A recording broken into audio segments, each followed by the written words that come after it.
राधे राधे दोस्तों। आज की हमारी कहानी है हंसे क्यों ये बताइए। किसी राज्य में एक राजा राज करता था। उसकी एक रानी थी। राजा के पास धन दौलत नौकर चाकर सिपाही सैनिक दासियां प्यादे सब कुछ भरपूर थे। वो अपने जीवन में पूर्ण रूप से संतुष्ट था। राजा के इस सुख को चार चांद लगाने के लिए उसके घर में पुत्र जन्म लेता है। राजा की खुशी का कोई ठिकाना न रहा। वो सारे राज्य में मिठाइयां बंटवाते हैं। परंपरा के अनुसार 7वें दिन पुत्र की जन्म कुंडली पढ़ने के लिए महल में राज्य के सबसे बड़े विद्वान पंडित को बुलाता है। तो परंपरा के अनुसार ये जन्म कुंडली सिर्फ राजा के सामने ही पढ़ी जाती है और किसी को वहां बैठने की अनुमति नहीं होती है। तो पंडित आकर जन्म कुंडली पढ़ता है और बताता है कि राजपुत्र बड़ा ही भाग्यशाली होगा। वो बुद्धि विद्या में तेज होगा, पराक्रमी होगा, अपने राजवंश का नाम रोशन करेगा। उसे एक और असामान्य गुण प्राप्त होगा। उसे जानवर पंछी और जीवचरों की भाषा अवगत हो जाएगी। मात्र ये बात आपको गुप्त रखनी होगी। किसी को वो मालूम ना होनी चाहिए, महारानी को भी नहीं। यदि ये बात किसी को मालूम हो गई तो राजपुत्र की जान खतरे में पड़ सकती है। राजा ने ठीक है कहकर पंडित को भरपूर दक्षिणा दी और घर से विदा किया। जैसे कि पंडित ने बताया, राजा ने वो बात एकदम गुप्त रखी, भूल कर भी किसी को नहीं बताई। तो समय गुजरता है। राजा बड़े लाड़ दुलार से राजपुत्र की परवरिश करता है, उसे अच्छी शिक्षा देता है। जब वो जवान हो जाता है तब एक अनुरूप राजकन्या ढूंढकर उसकी शादी भी करवाता है। तो और 2-4 साल गुजरते हैं।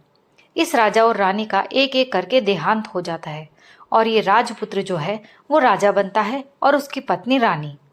मरने से पहले राजा अपने पुत्र को उसके जीवन का वो गुप्त रहस्य बताना नहीं भूला था।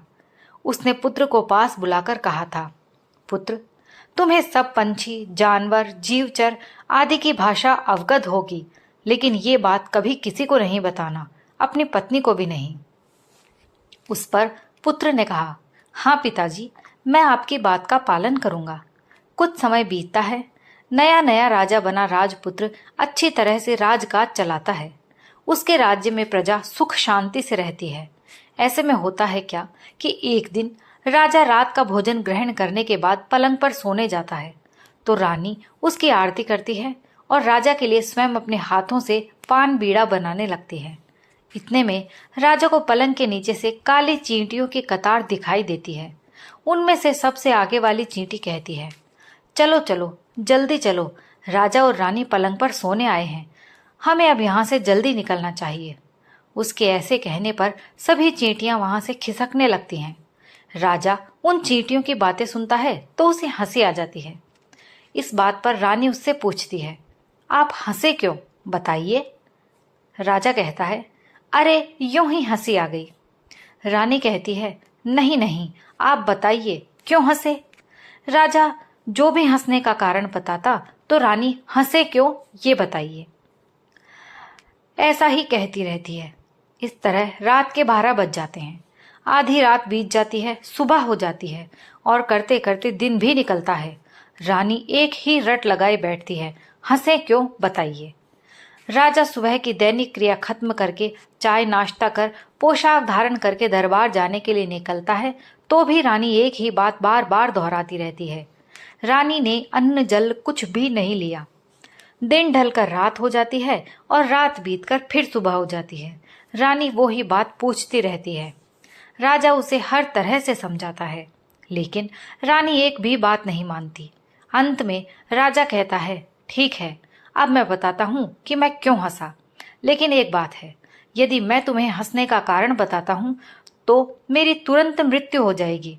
रानी कहती है, आप मर जाएं तो भी कोई बात नहीं, लेकिन आप मुझे बताइए आप हंसे क्यों। सोच लो, मैं मर जाऊंगा। रानी कहती है, ठीक है, मर जाइए। रानी कुछ भी सुनने के लिए तैयार नहीं होती है। उसके सिर पर मानो भूत सवार होता है। वो सिर्फ एक ही सवाल पूछती रहती है, हंसे क्यों बताइए।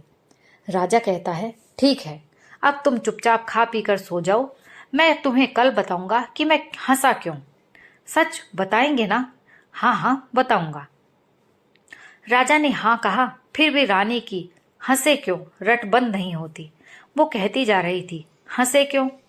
तो इधर राजा क्या करता है कि प्रधान को बुलवा भेजता है।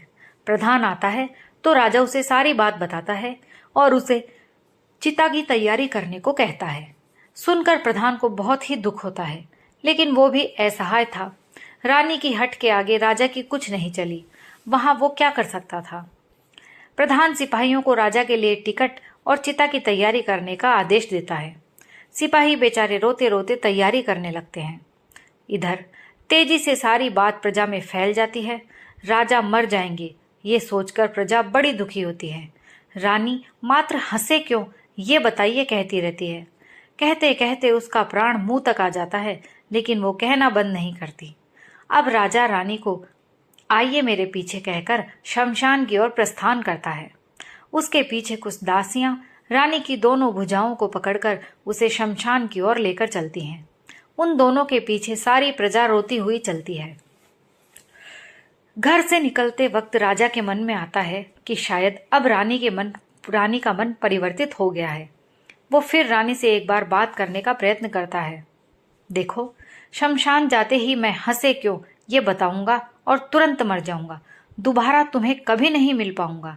रानी कहती है, कोई बात नहीं, पर आप मुझे हंसे क्यों ये बताइए। राजा के पास अब सच बताने के सिवा कोई और उपाय नहीं रहता। वो शमशान घाट की ओर सीधे चलने लगता है। जब राजा अपने सारे दल बल के साथ शमशान घाट की ओर चल रहा था, तब राजा को वहां रास्ते में एक बकरा और एक बकरी एक पेड़ के पत्ते खाते हुए देखते हैं। बकरा बार बार पेड़ पर चढ़कर पत्ते खा रहा था, किंतु बकरी गर्भवती होने के कारण पेड़ पर चढ़ नहीं सकती थी, इसलिए उसे अच्छे पत्ते नहीं मिल रहे थे। वो बकरे से कहती है, अजी बार बार पेड़ पर चढ़कर अकेले ही पत्ते खा रहे हो, मुझे भी थोड़े दीजिए। उस पर बकरा कहता है, अरे वाह, मैं तुम्हें भला पत्ते दूंगा। अरे मैं हमारे राजा की तरह पागल थोड़े ही हूं। वो बात रहने दीजिए, मुझे थोड़े पत्ते तोड़कर दीजिए, मुझसे वो नहीं हो पा रहा। नहीं हो पाता तो फिर भूखी रहो। बकरी बोली, ऐसा क्यों करते हो आप। बकरा कहता है, तुम जितनी भी लल्लो चप्पो की बात करो, मैं तुम्हें पत्ते तोड़कर नहीं देने वाला हूं। तुम चाहो तो उन शाखाओं को नीचे झुकाओ और पत्ते खाओ। इधर देखिए, पत्नी के हट के आगे सिर झुकाने का फल। हमारे राजा को देखिए, पत्नी के कहने पर मरने जा रहे हैं। राह चलते राजा के कानों में दोनों की बात पड़ती है।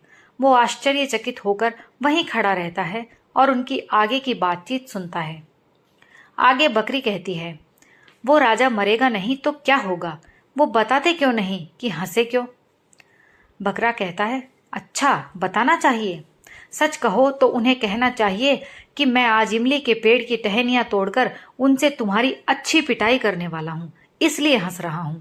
और तुम सुनो, यदि तुमने मुझे दोबारा बोला कि पेड़ के पत्ते तोड़कर दे दो, तो मैं भी तुम्हारी जबरदस्त पिटाई करने वाला हूं। राजा उन दोनों की बातचीत सुनता है और रानी को कहता है कि घर वापस चलो। रानी पूछती है, क्यों, क्या हुआ। आप तो यहाँ शमशान में हंसे क्यों ये बात बताने वाले थे। राजा कहता है, हाँ कहा तो सही, लेकिन अब घर ही चलें, वहीं बताने वाला हूं मैं तुम्हें सब कुछ। रानी कहती है, ठीक है, आप घर पर बताएंगे तो चलो चलते हैं घर। रानी कहती है और दासियों का सहारा लेकर राजमहल वापस जाती है। इधर राजा भी घर जाता है, लेकिन जाने से पहले वो शमशान में इकट्ठा हुए लोगों से हाथ जोड़कर प्रार्थना करता है, आप सभी लोग अब घर जाइए, मैं भी अब घर जा रहा हूं। लोगों को आश्चर्य होता है कि अचानक राजा ने फैसला क्यों बदला। अब राजा क्या करेंगे। घर जाकर मरने का दूसरा उपाय तो ढूंढेंगे नहीं। लेकिन किसी को राजा से पूछने की हिम्मत नहीं होती। सब चुपचाप अपने घर चले जाते हैं। इधर राजमहल पहुंचकर राजा प्रधान से कहता है, प्रधान जी, मुझे इमली की कुछ टहनियां लाकर दे दो। प्रधान कहता है, लेकिन राजा साहब, आप इमली की टहनियों का क्या करेंगे। राजा कहता है, उससे आपको कोई मतलब नहीं है।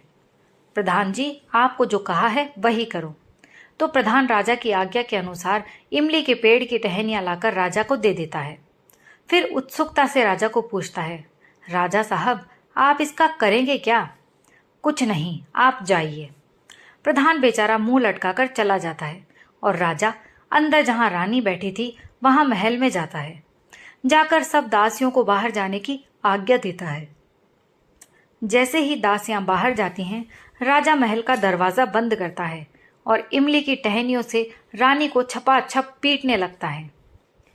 इमली की लचीली टहनियां जोर से शरीर पर पड़ने से रानी के शरीर पर निशान उठते हैं और उसे बहुत दर्द होता है। वो जोर जोर से चिल्लाने लगती है, फिर भी राजा पीटना बंद नहीं करता। आखिर जब रानी को मूर्छा आने लगती है, तब राजा रुकता है, दरवाज़ा खोलकर दासियों को अंदर बुलाता है और रानी के मुंह पर पानी छिड़कने के लिए कहता है। दासियां जल्दी जल्दी रानी के मुंह पर पानी छिड़ककर उसे होश में लाती हैं। रानी को जब होश आता है, तब राजा कहता है, अब बताऊं मैं क्यों हंसा था? उसी अवस्था में रानी बोलती है, क्यों हंसे थे आप? राजा कहता है, मुझे किसी इंसान ने बताया था कि आज मेरे हाथों से तुम्हारी अच्छी खासी पिटाई होने वाली है, इसलिए मुझे हंसी आ रही थी। अब तुम दोबारा कभी मुझसे पूछोगी कि मैं क्यों हंसा था? ना भगवन, मैं अब कभी भी इस तरह से नहीं पूछूंगी। इस बार पूछा तो मुझसे गलती हो गई, कहकर वो राजा के पैर पकड़ने लगती है। राजा उसे ऊपर उठाता है। कोई बात नहीं, मैंने तुम्हें माफ कर दिया है, अब हम दोनों आराम से रहेंगे। उसके बाद राजा और रानी खुशहाल जीवन बिताते हैं और अपनी प्रजा की अच्छी तरह देखभाल करते हैं। दोस्तों, ये कहानी यहीं समाप्त होती है। इस कहानी से हमें यही शिक्षा मिलती है कि हमें बेफिजूल की बातों के लिए कभी भी हट नहीं करना चाहिए। जिद करने से हमारी जिंदगी में काफ़ी सारी मुश्किलें आ सकती हैं। अगर आपको ये कहानी पसंद आई हो तो प्लीज़ लाइक और शेयर कीजिए और मुझे कमेंट करके ज़रूर बताइए। और अगर आप मेरे चैनल पर नए हैं तो प्लीज़ मेरे चैनल को सब्सक्राइब कर लीजिए, क्योंकि मैं रोज़ आपके लिए ऐसी ही अच्छी कहानियाँ लेकर आती हूँ। कहानी सुनने के लिए आप सभी का बहुत बहुत धन्यवाद।